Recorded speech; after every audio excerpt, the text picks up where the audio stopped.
So it can be hard to move to a country that you've been seeing on TV. It can be harsh to figure out that, oh, what I have actually been seeing in the movies is not the reality. Yeah. So I feel like we have not been prepared enough for the harsh reality of living in the USA as an immigrant. Yeah, my name is Rachel Agasha. I'm an immigrant from Uganda. On the channel, we talk about everything the USA. I share my perspective of how life has been for me as an immigrant from Uganda.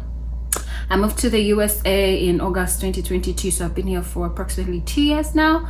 I will be making 3 this year, and everything I share is from my perspective. I invite people on the channel to share their experiences as well, and I hope that if you're watching this video and you probably plan on moving to the USA, or if you are in the USA and you're trying to figure out what to do with your life, or how to handle the next steps, or how to deal with the challenges of being in this country, I hope one of the videos on my channel helps you. And if you have any questions, please be sure to leave them in the comment section. I respond to every comment. I do not think there are too many for me as yet to respond to, so just let me know what it is that you have to ask, or what it is that you want to know, and I'll definitely get back to you. So in today's video, we're going to be talking about the harsh reality of living in the USA as an immigrant. Now, I'm a very positive person, but then also reality is reality, and I think we need to address these things. So for an immigrant who has been in this country for 2 years, I think I have seen a little bit enough to be able to share about this particular topic. So for starters, we're going to talk about our accents. Now, for most of us in Africa, we were colonized by different Western countries. Yeah, I know the French colonized some of the East African countries, the British, all those other countries. So chances are high that English is not your first language. Yeah, and even if English was your first language, the Americans here speak a different kind of English. They have a whole different kind of accent. So it is a bit complicated for you to communicate with these guys. When I tell you I struggled, I actually still do. I still do, because sometimes someone will say things and I'm looking at them like, what did you say? I'm sorry, say that again. And one thing I'm going to advise you to do is ask. If you don't hear what this person is saying, I mean, you will genuinely see these lips moving, but you won't hear. You won't even understand what they're saying. And when that is happening, be like, hey, you know what? I don't think I understand what you're saying, because chances are very high they're too fast, or they are too loud, or the accent is just too strong. Yeah. So I found that when I'm speaking to like the Black Americans, it's very hard for me to understand, because I don't know, they're too fast, the accent is too strong, you know. And then the same applies to me as well. So you speak and they will not understand what you're saying. So you're saying stop, they say stop. You're saying water, they say water. You're saying, I'm like, you know what? No.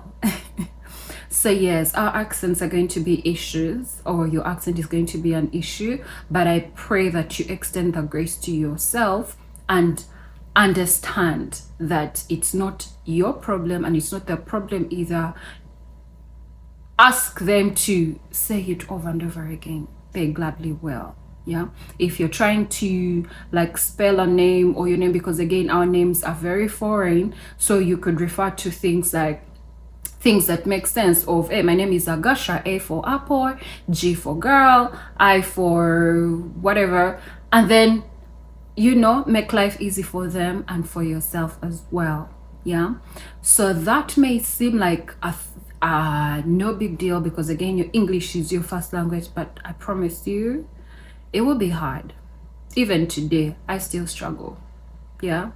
So another thing that needs attention is the weather. Now, I understand it's very hot in Kampala right now, but when it is summer in this country, you see how hot it is in Kampala right now? It is like literally double. Yeah.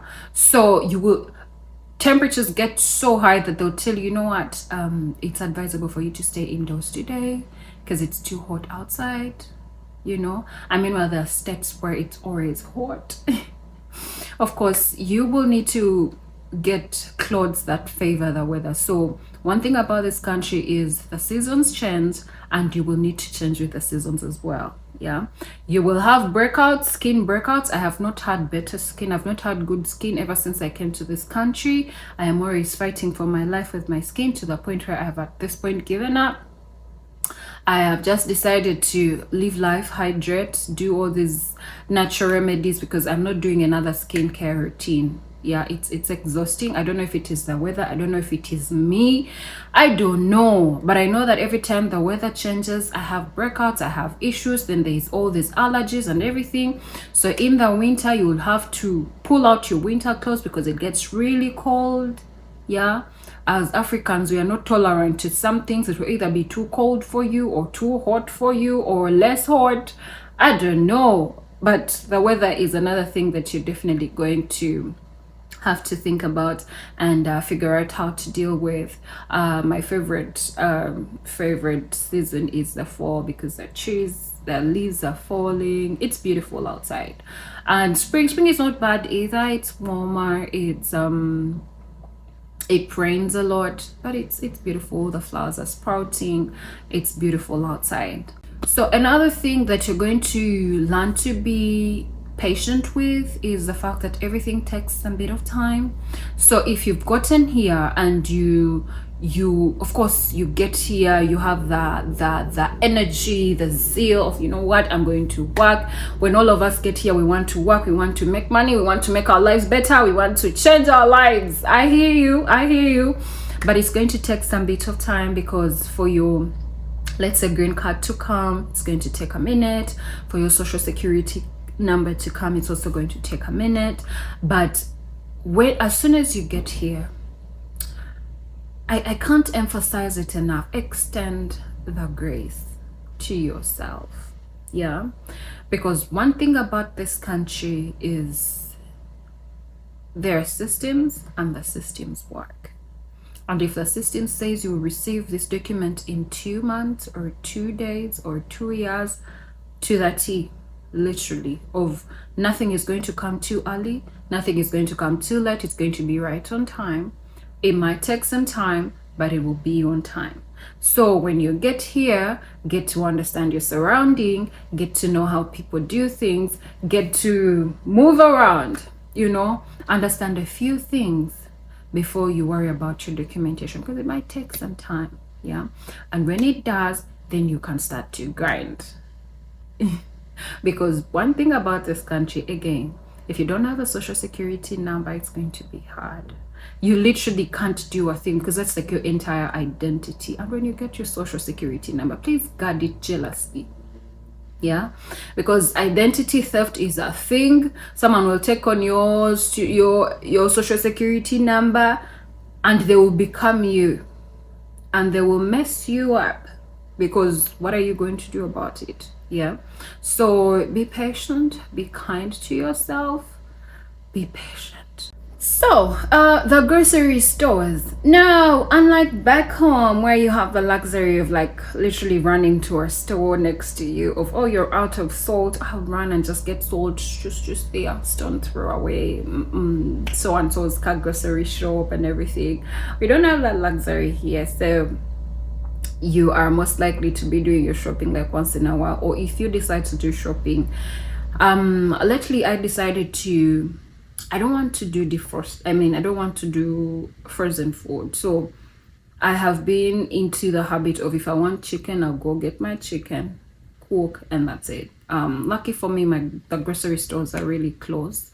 So it's like a 3 minutes drive, or a 5 minutes drive, or a 10-minute walk if I decided to walk. But also, I would advise that just figure out a day when you want to do your shopping, go to the store, have a list, get your stuff and bring it home. The things that you don't want to be thinking about buying every other day or every other time. I do that just for the food, because I don't want to have too much in the house, because you're not cooking every day, that is another harsh reality here.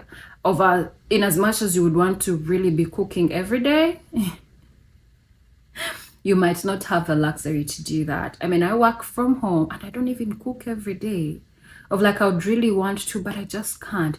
Like there's always something to do, and cooking is not a priority. So for me, I meal prep, and when I don't want to meal prep, that is when I end up, like making a quick, not quick snack, but like quick food. You're making like an omelette or like air frying some pieces of chicken. But oftentimes I'll meal prep. Like on a Friday, like today, when I don't have work, I'll go do my grocery shopping, come home, cook, juice, do everything, and just keep everything in the fridge for like the week. Yeah. So you will have to adapt to that.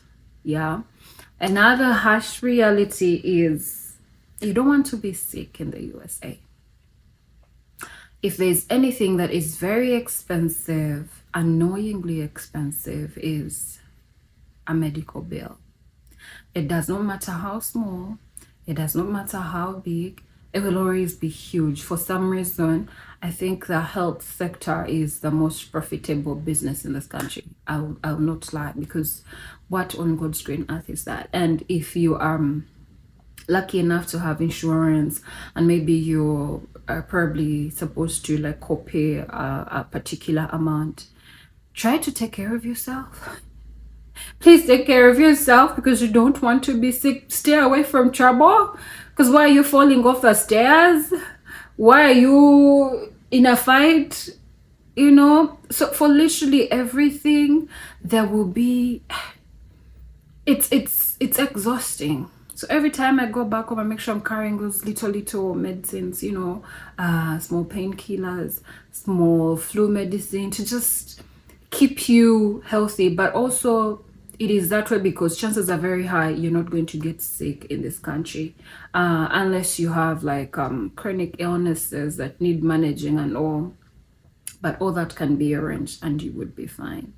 So it's very expensive. The healthcare here is very expensive. So if you can avoid any kinds of issues, please do. Please do. Yeah. Then another harsh reality is the food. So I have recently been having issues with the food in the country. I mean, when I got here, I just knew for a fact I just couldn't do American food.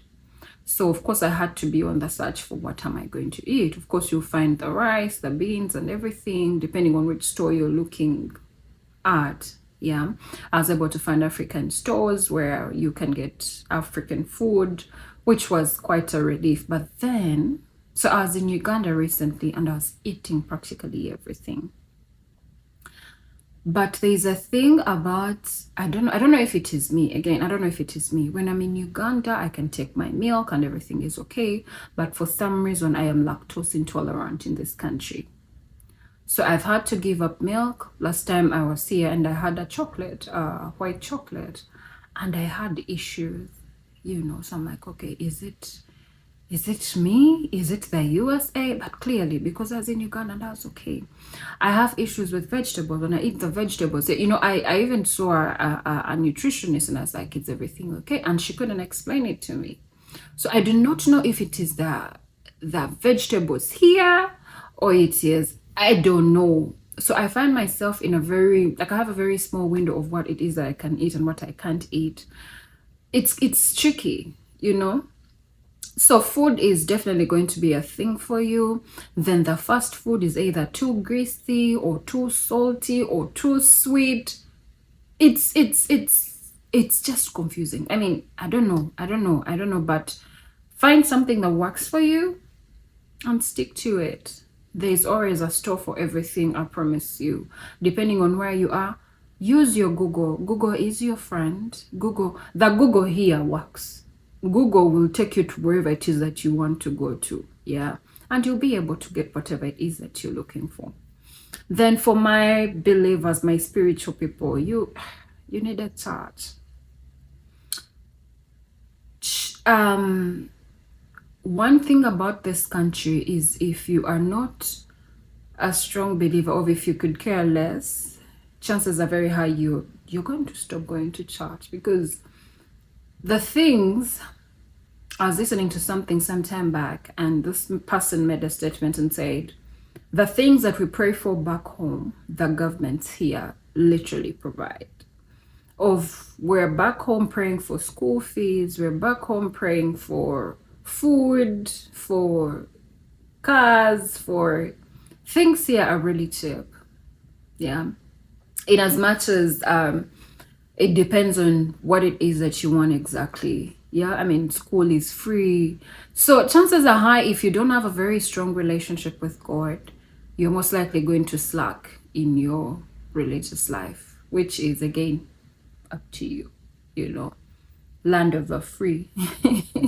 So it's up to you to know where, to what extent your freedom is going to go. But you need to look for a church. There are very many churches. You could check online, or even go to these places and figure out what it is works for you. I did that because for a year I didn't have a church. I did not go to church for a year, and I was like, you know what, this is not the life that I want to live. And I had to start looking of like, I'd go to church and then see how my spirit feels about the church. You know, have you been to a place and you're like, yeah, I think I like how I feel about this, and then that's it. And then I was able to find a church and I love it, you know. So you were going to put in the work, look for a church that suits your needs perfectly.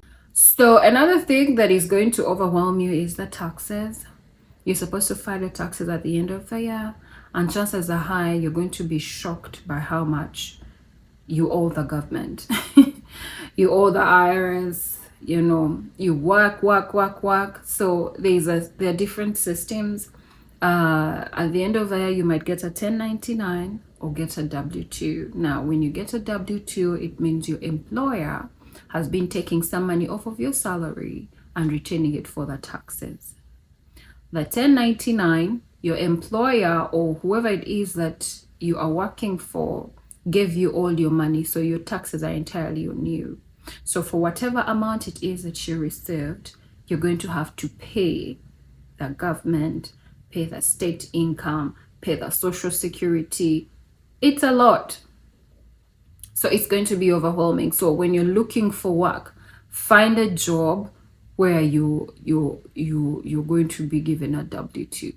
Because imagine you file your taxes and then they tell you you owe the government $5,000 in taxes.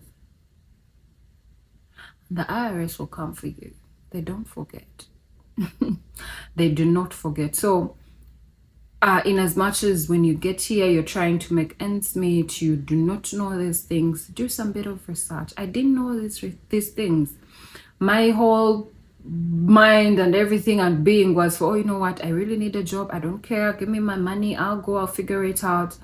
And then I file my taxes and then they're telling me how much I owe. I was like, Jesus Christ, what? So for me and the jobs where I am contracting and all those things, I'm a bit skeptical because again, I don't want to pay taxes. I don't want to have to figure it out at the end of the year. So if you can find a job, or if you can negotiate with your employer and be like, you know what, withhold this amount of money for my taxes, that makes a lot of sense. Yeah. Then of course we don't talk enough about how lonely it gets in this country. I mean, everyone will say that, but it's up to you to find your little tribe. It's up to you to be good at discernment, because let me tell you, people here are a certain way. Okay. But I need you again to extend that grace. You're not a bad person. People are bad. Okay. I mean, people are who they want to be. So it's up to you to know your kind of people. And if this person doesn't serve you for what your beliefs are, or if this person just doesn't cut it, let them go. There is a lot of stress in this country for you to be stressing about people who should be your friends. Yeah. Yeah, the depression is real. But again, whatever it is that makes you happy, you do that. I'm a firm believer, very, very strong believer in whatever it is that makes you happy, do that. You know, it's a Friday and I decided I'm going to be home, going to wake up, look pretty, shoot this video and stay home and enjoy the walls and my couch because I pay rent. Yeah. If I wanted to go out and do something fun, I would. So I extend that grace. extend that grace to yourself. I can't emphasize that it's not about work, work, work, work, work. Listen, I understand that we all have goals and targets to hit and all that. But when you get a minute to slow down, please do. It's not worth it. My mom and I keep saying life is short. You die and your next of kin doesn't know how you hustled for your money. Whatever your goal is, I pray and hope you get a minute to rest because you deserve it. Okay? You need to be healthy. You need to take care of yourself entirely. Because chances are very high you are by yourself in this country and you are on your own. Yeah. So yeah, thank you so much for watching this video to the very end. Please be sure to leave a like for the video. Subscribe to the channel if you haven't. I hope we've given you a reason to subscribe. And if you have any questions, please let us know where you're watching us from, which country you're watching us from. And we'll see you in our next video. Take care and stay safe. Bye-bye.